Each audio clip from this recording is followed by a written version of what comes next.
ते स्पेशल कइले का हमरा ला नहीं खे ना। इनफैक्ट हमके जे चीज सबसे ज्यादा प्यारी रहे इता उहो भी हमके ना देले, हमसे छीन ले, हमार पूरब हमसे छीन ले।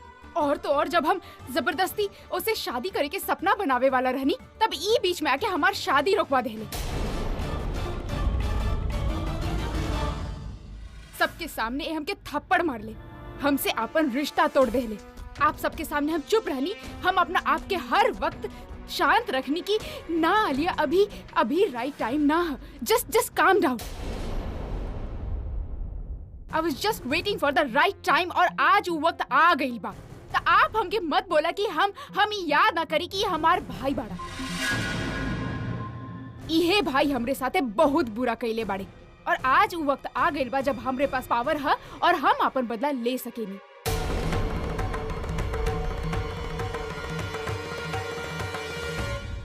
ई घर में के रही और के नहीं खे ई हम डिसाइड करब। और आप सब लोग भी कान खोल के सुन ली, अगर केहू भी हमरे अगेंस्ट गइल त ऊ एक घर में ना रही। एहिला हमरे सामने आपन मुंह खोले से पहले 10 बार सोच ली है। हम आलिया मेहरा ई घर के नया बॉस आपन पहला ऑर्डर देता हूँ कि मिस प्रज्ञा अरोड़ा आज के बाद ई घर में ना रहिए।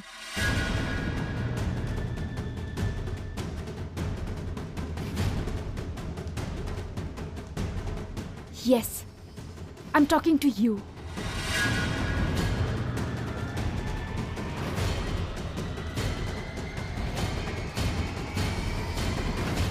और अगर केहू के हमारे डिसीजन से प्रॉब्लम है कि प्रज्ञा अरोड़ा ई घर छोड़ के ना जावे तो वो ओकरे साथ जा सकेले। I have no problem at all.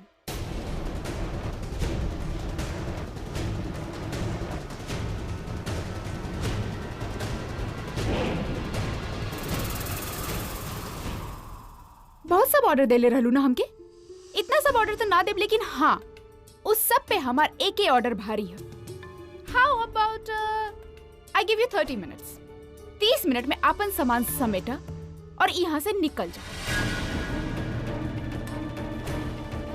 Tanu, this is your responsibility. 30 minute के अंदर अंदर ही अपन सारा सामान बांध के यहाँ से बाहर होके चाहिए। और अगर 30 मिनट से ऊपर बही तो हमके भी पता ना हम का करब। आलिया ता हमरा पे भी अपन दादागिरी जमावे लगल, आगे चल के पता ना का करी।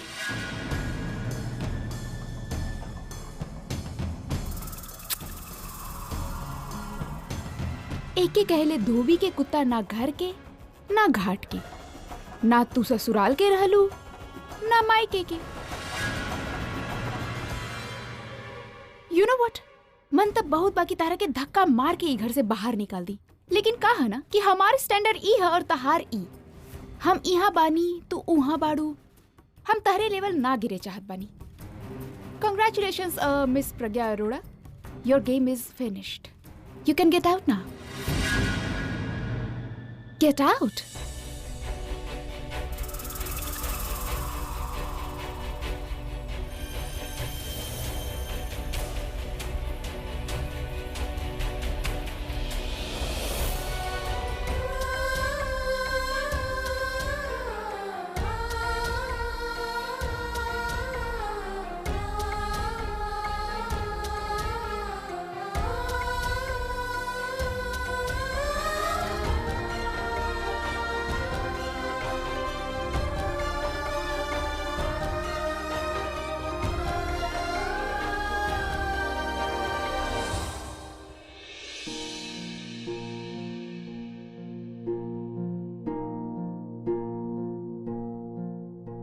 आलिया जे भी कैलक हमसे उससे मतलब ना बा, हमके सिर्फ आपसे मतलब है। जब यहाँ से जाई तब प्लीज प्लीज हमके ई यकीन दिलाइया कि आप हमके जाई ना देवे चाहत बाड़ा।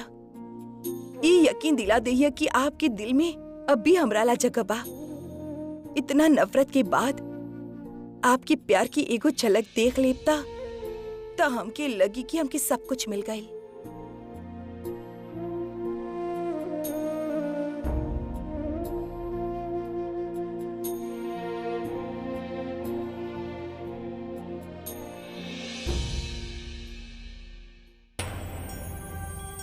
हमरा तो बिल्कुल समझ में नहीं क्या कि आलिया ये सब कैलस कैसे। और प्रज्ञा देवी कुछ ना बोल रहल बानी, जैसे कि वो हार मान ले होखे।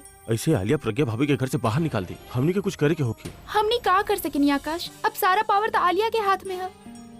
वो अभी जीजू तक के बात ना मानल तो हमनी के का सुनियो। एक तरीका बा सिचुएशन के हैंडल करे के। एक इंसान बा जे आलिया के रोक सकेला। कौन? पूरब। हम ओकरा कॉल करता नहीं। हाँ हाँ आकाश बोला। पूरब कहाँ पे बाड़ा? हम बस बाहर निकल रहने का भेल तो इतना टेंस कहाँ है बड़ा? पूरब तू कहीं पे भी बाड़ा, जितना जल्दी हो सका उतना जल्दी घरे आ जा। यहाँ बहुत बड़ प्रॉब्लम हो गइल बा। आलिया के हाथ में सारा पावर आ गइल बा, सारा प्रॉपर्टी के पेपर्स वो अपना नामे करवा ले बिया, और यहाँ तक प्रज्ञा भाभी के वो घर से बाहर निकाल रहा बिया। व्हाट? यहाँ तक कि वो अभी भाई के पास भी बहुत बदतमीजी से पेश आयल बिया, बहुत बुरा तरह से ट्रीट कर रहा बिया, ऐसे जैसे हमनी के ओकर नौकर हैं। कुछ समझ में नहीं आवत। सिचुएशन कंट्रोल से बाहर हो जा रहल बिया और खाली तू हैंडल कर सकेला। प्लीज घरे आ जा। कोनो भी तरह से प्रज्ञा दी के थोड़ा देर खातिर रोक खातिर रखिए। हम जितना जल्दी हो सके वहाँ आवता नहीं। I will try but please come soon. शे आलिया सब कुछ आपन नाम कैसे कर लेलस? आलिया ई तू का कर रहल बाड़ू? प्रज्ञा के घर से निकाल रहल बाड़ू ना? ठीक बा, हमनी के कोनो दिक्कत ना बा, लेकिन तू अपन भाई के साथ ऐसा कैसे कर सकेलू? कौन से भाई? I mean, कैसन भाई? का भाई अपन बहन के साथ ऐसा करे ले इंदु दासी? शायद आप भूल रहल बाड़ू कि वो कितना बार हमरे साथ रिश्ता तोड़ ले बाड़े और कितना बार हमके जलील कैले बा, लेकिन हम ना भूलनी। हमके सब कुछ अच्छा से याद बा। हम ऐसा का गलती कैनी? मतलब हमार गलती का रहे? हम सिर्फ अपन प्यार पावे चाहत रहनी, अपन पूरब के पावे चाहत रहनी। वो भी ना होके देले। पूरब के शादी वो बुलबुल से करा देले। मान ला हम इनकर बहन ना बहनी, बुलबुल इनकर बहन हो गई। और देखी ना दासी का भाई कहेले एक डेस्टिनी, भगवान बुलबुल के अपन पास बुला ले। May her soul rest in peace। का मिलल इनके इतना महान बन के? कुछ नहीं खे ना, लेकिन हमके जलील कई के ई सब कुछ खो देले दासी। जब ई हमके जलील करत रहले और फैसला लेत रहले, तब आप इनके ना रोकनी, तो आज हमके काहे रोक रहल बाड़ू? जब एगो भाई अपन बहन के साथ ऐसा सब कुछ कर सकेला, तो एगो बहन अपन भाई के साथ ऐसा काहे ना कर सकत? चुप रह बेशरम। जे ई भाई बन के तरला कैले बाना, ओकर एहसान उतारत तो दूर, तू ओकर हिसाब तक ना कर सकेलू। हमके पता होकत ना कि तू ई सब करे वाला बाड़ू, तो हम एक एक कबो ना बोलती तहरा के माफ करे खातिर। पता बाना हमरा कहले पे ई तरह के माफ कैले रहे और ई घर में वापस रख ले रहे, ना तो तू ई घर में ना घर से बाहर दिख तुए बखत। तू दोनों एक ही माँ बाप के औलाद बाड़, लेकिन हमरे समझ में ना रहल कि एकरे मन में इतना दया भरल बा और तारे मन में इतना जहर कहाँ से आ गई। जेके जिंदगी में कबो प्यार ही ना मिलल होके तो जहरी उगली ना दादी। पर आप लोग का सोच ले का ना, ऐसे हमके कौनो फर्क ना पड़ेला। आपके इनका एहसान याद बा, लेकिन हमारे इंसल्ट के का जे सबके सामने कैले रहले। हम तो इनसे अपन प्यार मांगले रहनी ना, और ये हमके देहले जिंदगी भर के घाव जे अब तक दुख रहल बा। अब बहुत सह लेनी हम, अब और ना सहे के बारी अब सिर्फ और सिर्फ इनकर बा। लेकिन पहले प्रज्ञा के बारी, ओकरे बाद एक एक कई के अपन सब इंसल्ट के बदला इनसे ले। चला अच्छा भाई, बला टलल। ओ गॉड जी, ई प्रज्ञा ना, ई जे बला रहे ई तब बहुत छोट रहे, लेकिन आलिया ई नया बला जे हमनी के सर पे आवे वाला बा, ई बहुत बड़ है। ओसे के बचाए हमनी के? गॉड जी प्लीज बचा ली आप।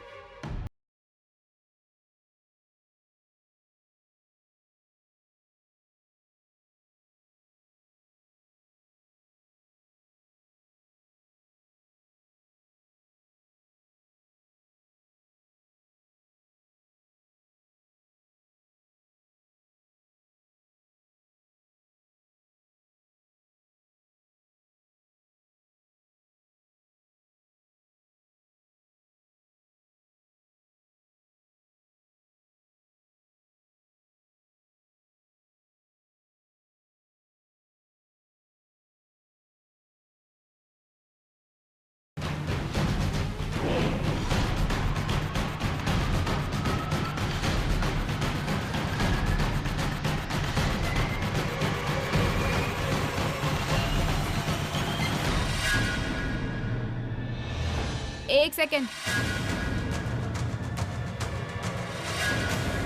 हम तारा के 30 मिनट देले रहनी, 30 मिनट अभी खत्म भी ना भइल, तारा के जाए के बड़ा जल्दी है।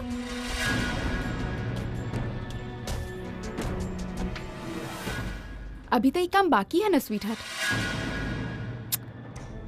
कहा ना ये घर के हम नया मालकिन बानी, अब ये घर में हमार नया रेस्पॉन्सिबिलिटी भी बनेले, तो I have to make sure कि ये घर में सब चीज अपन जगह पे रही, स्पेशली कीमती चीज। तो ऐसे पहले कि तू ये घर से बाहर जाओ, I just have to make sure कि तू हमरे घर से कौनो कीमती सामान तो ना लेके जा रहल बाड़ू।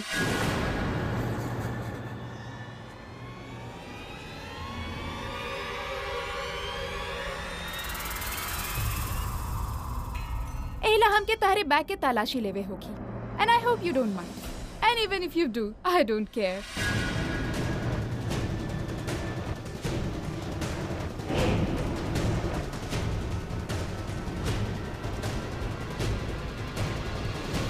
तनु, can you please check the bag for me? Sure.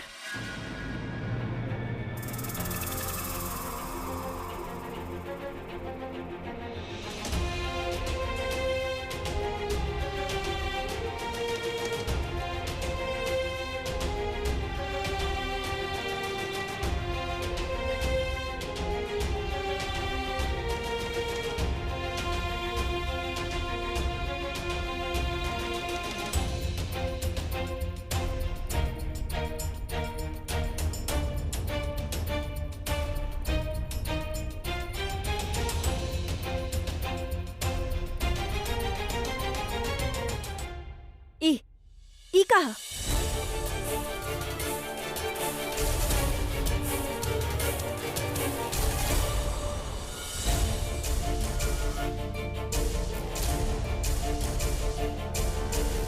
ई जौना हाथ से उठौलू हुए ऐसे वापस रखा। हम कहानी वापस रखा, वरना अच्छा ना होगी।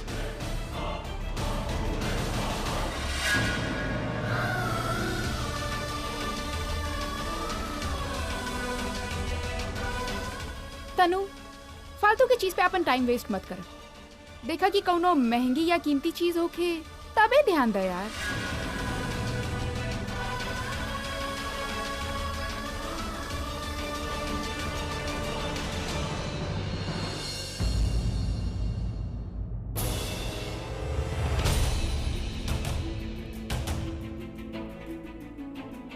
भाई साहब, ये रास्ता बंद कहाँ है बा? यहाँ से आगे ना जा सकेला? यहाँ खुदाई के काम चलल बा, ऐसे रास्ता बंद बा। तो कोनो और रास्ता बा का जो नहीं रास्ता पर आके मिली? हमके बहुत जल्दी बा, प्लीज। आप जहाँ से आइल बनी वही रास्ता से रिटर्न जाई आप। डैम, जल्दी पहुंचे खाते शॉर्टकट लेनी और लंबा पड़ गया।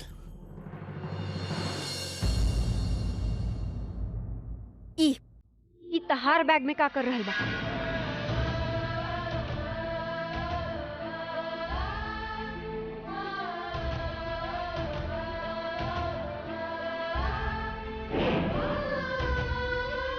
एके लेके जाके कोनो जरूरत ना बता रहा।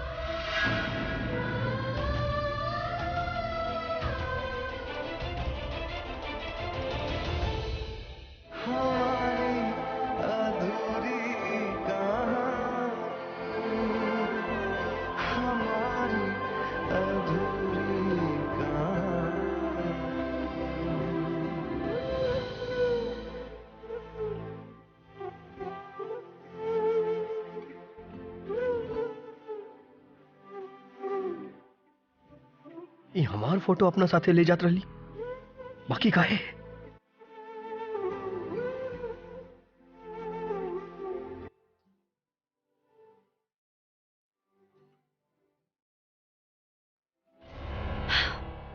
कुछ ना बालिया। फैंटास्टिक, सब कुछ जाइते एक ही अकल भी आ गई। You know what, good for you. अब तू जा सकेलो।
कम ऑन हरिया, सोच कर रहल बाड़ू।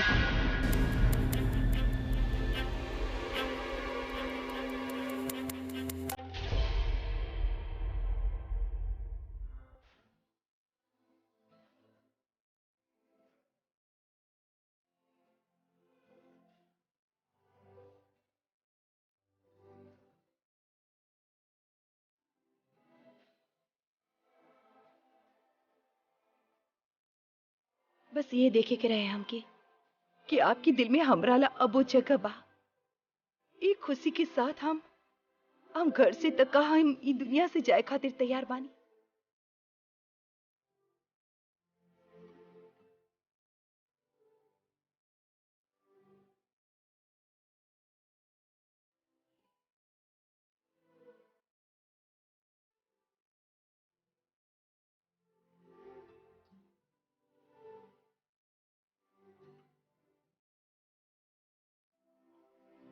ना ना, प्रज्ञा यहाँ से ना जाई। प्रज्ञा यहाँ से गई तो सब कुछ खत्म हो जाई। प्रज्ञा अभी ये परिवार सबके सब बर्बाद हो जाई। ना, प्रज्ञा की यहाँ से ना जाए के चाहिए, ना जाए के चाहिए। ई बिल्कुल ठीक ना हो रहल बा। और पूरब कहाँ रह गइल, अभी तक आइल काहे ना?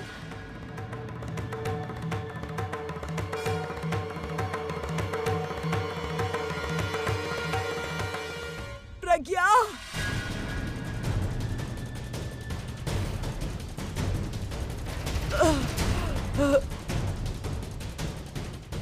प्रज्ञा होके रोको, रोको के जाए मत दो। प्रज्ञा दादी हम बानी ना।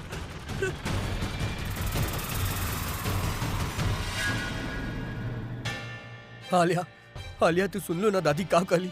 दादी ना चाहेली कि प्रज्ञा ही घर से जाए, प्लीज। हम विनती करत आनी प्रज्ञा के घर से जाए मत दे। अगर प्रज्ञा घर से चल गई तो दादी हादसा बर्दाश्त ना कर पाई। आलिया प्लीज प्रज्ञा के रोक ला, ओकरा बाद तू जौन चाहबू हम करे खातिर तैयार बानी। आलिया प्लीज।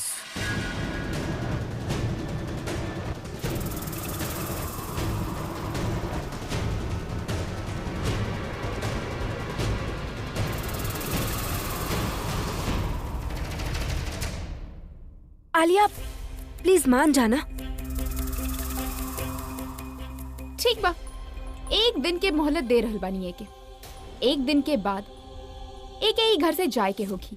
पर याद रहे, हम एके कंसेशन दे रहल बानी, परमिशन ना। अभी सुबह के 10 बजल बा। कल सुबह के 10 बजे तक एकरे पास टाइम है। और अगर ये 10 बजे के बाद यहाँ दिखल, आई एम सॉरी टू से बट हमके भी ना पता हम का करब।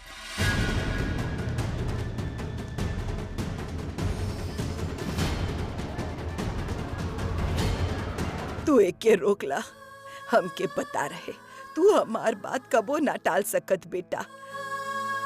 और तहरे अलावा ये काम केहू कर ही ना सकत। दादी आपके तो पता भी नहीं कि प्रज्ञा भाभी के रोके खातिर भाई काका कैले हैं। का सहे के पड़ल रहे बेटा, का करे के पड़ल रहे। छोड़ा ना दादी, आप उहे भइल ना जो आप चाहत रही दादी। लेकिन आप एगो बात बताई कि आप वो बोगैम्बू के घर में रोके काहे चाहत बाड़ी। आप ओकरा लेके इतना इमोशनल हो गई कि क्या आपके तबीयत खराब हो गई। आप ओकरा खातिर उहे फील करेली जोन पहले करत रही। दादी अब भूल गई बानी कि हमनी के साथ का कैले बिया। सबके इतना टॉर्चर कैले बाली हूँ। और पता ना ई जे कैलक हमनी के साथे उ तब भुला गल रहनी।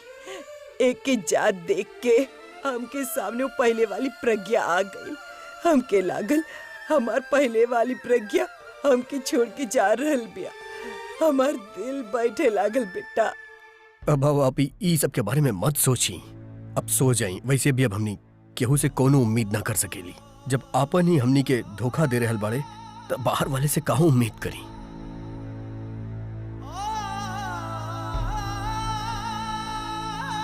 आकाश, रचना दादी के ख्याल रखिया।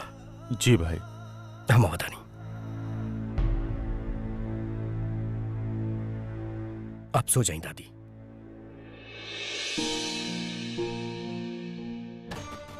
वेल डन आलिया, तू तक खुद के सरप्राइज दे देलू और बाकी सब लोगन के शॉक। पहले दिन सबके अपन कंट्रोल में कर लेलू। 2 दिन पहले तक तो कितना होपलेस रहनी हम, कोनो भी काम केहू के हेल्प के बिना कर ही ना पावत रहनी। अब ऐसा का बा जे हम ना कर सकेनी? सब कुछ बा हमरे पास, हम कुछ भी कर सकेनी। This feeling is really awesome. I feel like queen of the world. आज जाके हमार दिल के थोड़ा सा सुकून मिलल है। आप हमार प्यार, हमार पूरब हमसे छीन ले रहला ना, हम आपसे आपके सब कुछ छीन लेनी। और ये तो अभी शुरुआत है भाई। जितना बार आप हमार इंसल्ट कैले बाड़ा, उसे कहीं ज्यादा बार हम आपके जलील करब। आज आप हमरे सामने सर झुकैले बाड़ा, कल नाक रगड़वाई।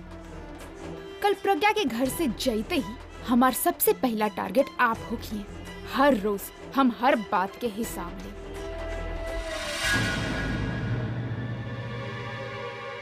भैया हमके ना लगा तो हमनी से बात करी। हम तोरा से बात नहीं करत, हम आलिया से मिले आइल बनी। भैया उहे हमके कहला खा। आवे दी तनु, आफ्टर ऑल वो भी तो हमनी के टीम मेंबर बानी। Let him come.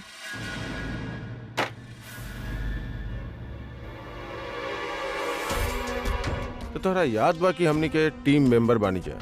हमरा लगल कि तोरा आज कुछ याद ना आई। का बात कर रहल बानी आप राज भैया, बताई ना। हमरा जाने के बा कि नीचे जवन सब कुछ होत रहे उ का हा। डोंट स्टार्ट विद इट राज भैया। भाई की तरह आप भी मत बोलिए कि आपके कुछ समझ ना आए। अरे साफ साफ तो बतावनी हम कि I am the new owner of this house और अब सब चीज हमरे हिसाब से होगी और हम के अपन बात बार बार रिपीट करब अच्छा ना लगेला।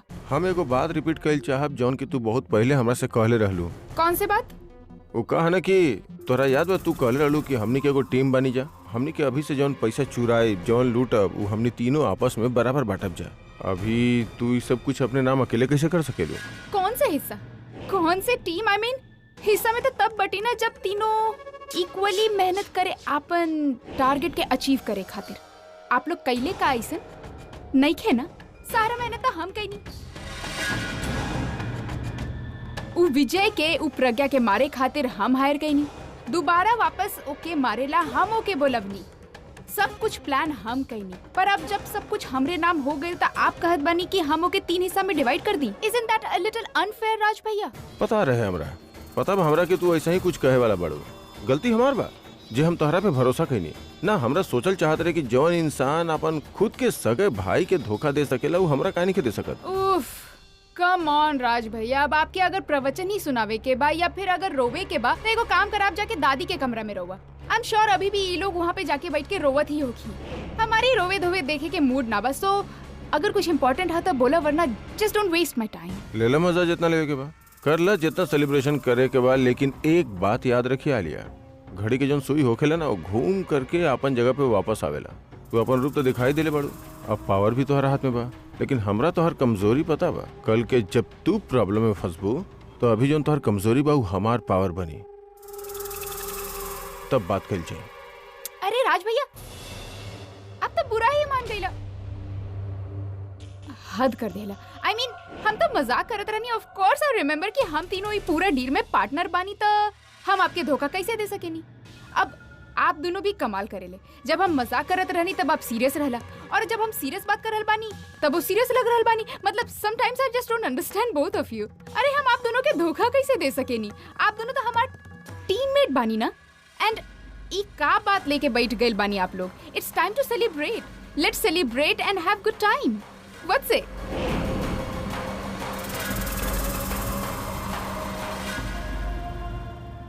दादी, दादी आप ठीक था बानी ना? अरे कहाँ ठीक बिया, हमके तो लागत इनके दिमाग में ही कोनो गड़बड़ हो गई बा।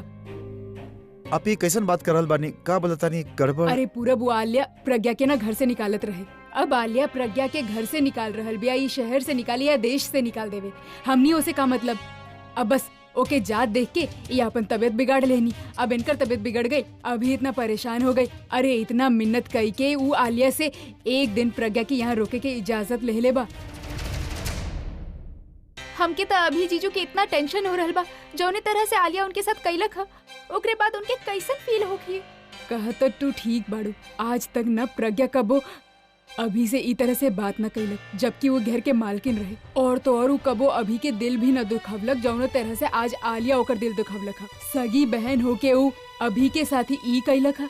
अरे अच्छाई के तो जैसे जमाना ही ना रह। अब बतावा हमनी भला केकरा पे भरोसा करी दुनिया में। दादी का आपके पता बा कि सब कहाँ है भैल? अरे पूरब इनके कैसे कुछ पता होखी। पहले के बाद कुछ और रहे जब इनके हाथ में सब कुछ रहे। अब तो इनके भी हुए पता बा जो हमनी के पता बा। दादी आपके वाकई में कुछ नहीं के पता का? रचना भी कहाँ भी है? अभी जीजू अपन रूम में होखी है। अभी तो वहाँ उदास बैठल होखी। एगो काम करता नहीं, जाके आलिया से बात करता नहीं कि आखिर वो सब कैलस का है। शायद हम ओके रियलाइज करा सकी कि वो अपन भाई के साथ वाकई बहुत बुरा कैलस।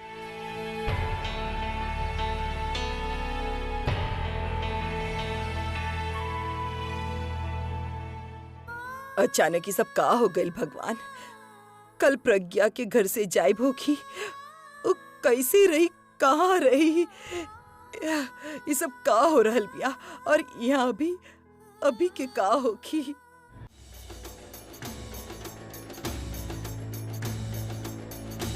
अभी घर के मालकिन हम बनी। प्रज्ञा जी आपके साथ कैलक वो बिल्कुल भी हम आपके साथ ना करब। इता आपके पैसा खाते रोलबलक, पर हम सोच लेंगे, हम आपके मंथली सैलरी बांध देब। इहे भाई हमरे साथे बहुत बुरा कैलक और आज वो वक्त आ गई बा जब हमरे पास पावर बा और हम अपन बदला ले सकेंगे।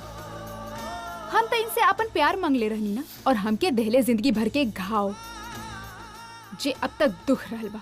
अब बहुत सहले नहीं, हम सहे के बारी अब सिर्फ और सिर्फ इनकर बा।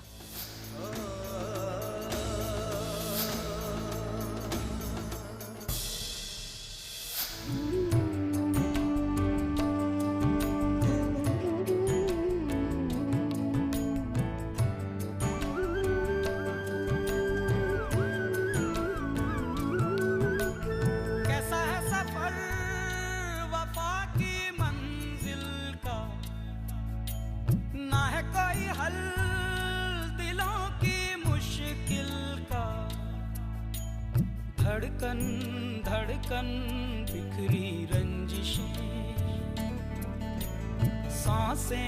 सांसें टूटी बंदिशें, कहीं तो हर लम्हा होठों पे फरियाद है। किसी की दुनिया चाहत में बर्बाद है यार। हमके केहू से कोनो बात ना करे के बा। तू जा यहां से।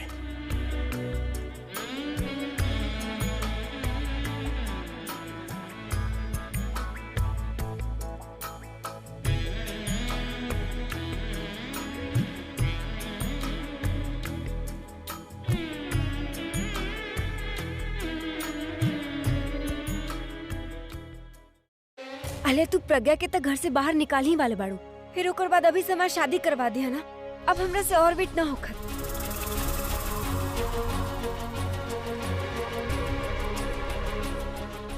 का भाई तू सुन भी रहल बाड़ू? हम तारा से बात कर रहल बानी। सुन रहल बानी तो फिर रिप्लाई काहे ना करत बाड़ू? काहे कि हम कुछ सोच रहल बानी।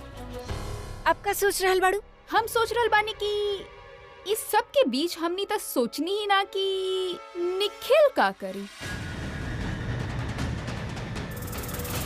जस्ट इमेजिन अब निखिल के पता चल जाए कि इस सब कुछ हमरे नाम हो गई और भाई के नाम कुछ भी ना रहल तो का होगी। I mean, तू तो निखिल से ई बोलले बाड़ू कि तू भाई से एहिला शादी करल बाड़ू बिकॉज भाई के पास पैसा बा और सारा पैसा तहार हो जाई। लेकिन जब भाई के पास पैसा ही ना रही तब भाई से शादी करे के का मतलब? हाँ, वो तो हमके शादी खातिर परेशान करी और वो ये कही कि अभी से ज्यादा हमरा पास पैसा बा तो हमसे शादी करा। वो हमारे लाइफ में कॉम्प्लिकेशन और बढ़ा दिया लिया। लेकिन हमसे शादी ना करे चाहता नहीं। प्लीज कुछ करा। कोनो ना कोनो सोल्यूशन तो निकाले के ही पड़ी तनु। लेकिन तनु हमके एगो बात बतावा। आई वांट टू नो कि जब मान ली कि भाई अगर ये घर छोड़ के चल जात बानी, तू भी भाई के पीछे पीछे जाइबो? अभी काहे घर छोड़ के जाई और कहाँ जायू? वो कहीं ना जाई, ऐसा कुछ ना करियो। स्वीट हार्ट, वो हमार भाई बानी, हम उनके तहरा से कहीं ज्यादा अच्छा तरीका से जाने ली। भाई बहुत इगोइस्टिक बानी। आई मीन ये सब कुछ जे कुछ भी भइल बा ओकरे बाद हमार एटीट्यूड देख के सबके सामने हमार जे बिहेवियर रही वो भाई के बर्दाश्त ना हो कि ही इज नॉट गोना टॉलरेट ऑल दिस। वैसे तो सही कह रहल बाड़ू। आई मीन ई थॉट तो हमार दिमाग में आइल ही ना। का करब हम आलिया? आलिया ओ गॉड पूरब, एकरे बारे में तुम सोचनी ही ना। आई मीन ओकरे साथ का करे के बा? क्यों ना आलिया, एक बात के तो वैसे भी हमारे पास कोनो जवाब न होकेला, तो तू ही के हैंडल कर ला। हम जा रहल बानी। Purab, it's so good to see you normal. हमके बहुत खुशी हो रहल बा तारा कैसे देख के, and I am so glad that you moved लेकिन हमके ऑन। तोरा के देख के बिल्कुल अच्छा ना लग रहा आलिया। कैसन बात कर रहल बाड़ा? कम ऑन पूरब, तहार दोस्त बानी और दोस्तन के खुशी में अपन Just खुशी shut ढूंढने up, के आलिया। चाहिए। अभी कितना बड़ा धोखा देने के बाद तो हमसे एक्सपेक्ट करत ताड़ू कि हम खुश रही। एंड यू नो व्हाट, एगो आखिरी बार हम तोरा के बोलल चाहता नहीं कि आज के बाद हमके अपन फ्रेंड कंसीडर करके कोशिश मत करिया, काहे कि हम ऐसा लोग के साथ दोस्ती रखल ही ना चाहता नहीं जे ऐसा घटिया हरकत करे। तू एगो भाई बहन के रिश्ता ना दे सकलो, दोस्ती का नहीं भाई। Don't you think you are overreacting? इतना भी का हो गई यार? हम तो सिर्फ अपन बदला लेवे खातिर। कौन बदला? कौन बदला के बात कर रहल बाड़ू? ऊ बदला जे हमके you know what, just forget about it. हम तारा के बतावे ना चाहता नहीं, और अगर हम तारा के बताई तो तू कुछ समझब नहीं खे। मतलब तारा के बता के कौनो फायदा इतना अच्छा फैमिली तू डिस्ट्रॉय करत ताड़ू। सब थोड़ा से कितना प्यार कर ले, सब थोड़ा पास रहलन। अभी प्रज्ञा, ताई जी, ताऊ जी, मिताली, राज भाभी सब यहाँ बाड़न। काहे अच्छा खासा फैमिली के डिस्ट्रॉय करत ताड़ू, बर्बाद करत ताड़ू, सबके अपने अगेंस्ट करत ताड़ू। का मिली ऐसे? आलिया प्लीज, अभी भी वक्त बा, रुक जा वरना सब खत्म हो जाए। और हमार खुशी जे खत्म हो गई लोकर का। हमार जे इतना बार बेइज्जती भइल ओकर का, और रिश्ता हम तोड़नी पहले। तू तब ना देखला जब हमरे साथ भाई रिश्ता तोड़ ले, एक बार ना बार बार।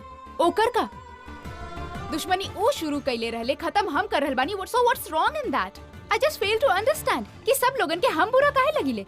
और पूरा भी मैटर हमार और हमरे भाई के बीच के है, तो बेटर है कि तू एकरे बीच में मते आवा, वरना हम you know what, just forget about it. हमारो ऊ मतलब ना रहे।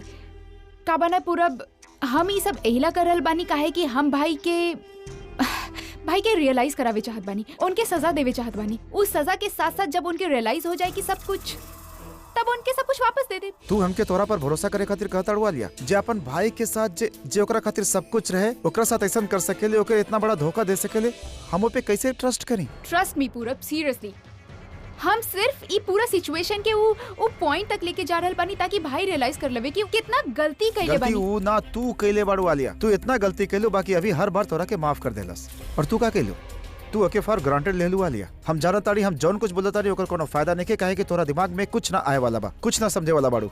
आलिया तू एगो भाई खो देलू और आज एगो दोस्त के भी खो देलू। और let me tell you one thing and mind you, तू बहुत रिग्रेट करबो, यू वोंट बी हैप्पी। अब तारा के कैसे बताई पूरब कि हमार लाइफ के सबसे बड़ गलती है तारा के प्यार करब, और ई सब हम दोनों खातिर ही तक नहीं है।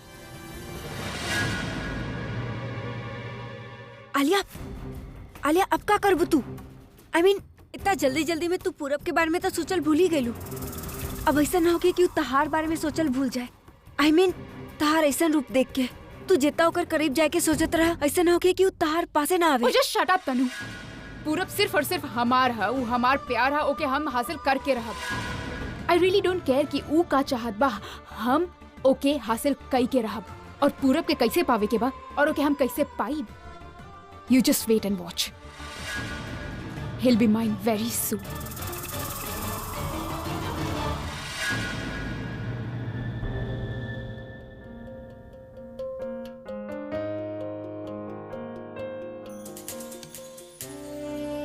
प्रज्ञादीप,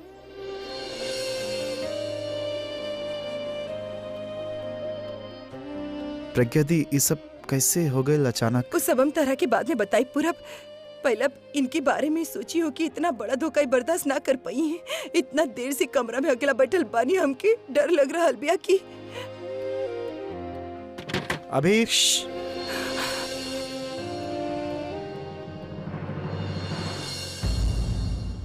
अभी देखा, प्लीज दरवाजा खोला, बाहर खाली हम बानी। अभी खोला ना दरवाजा प्लीज।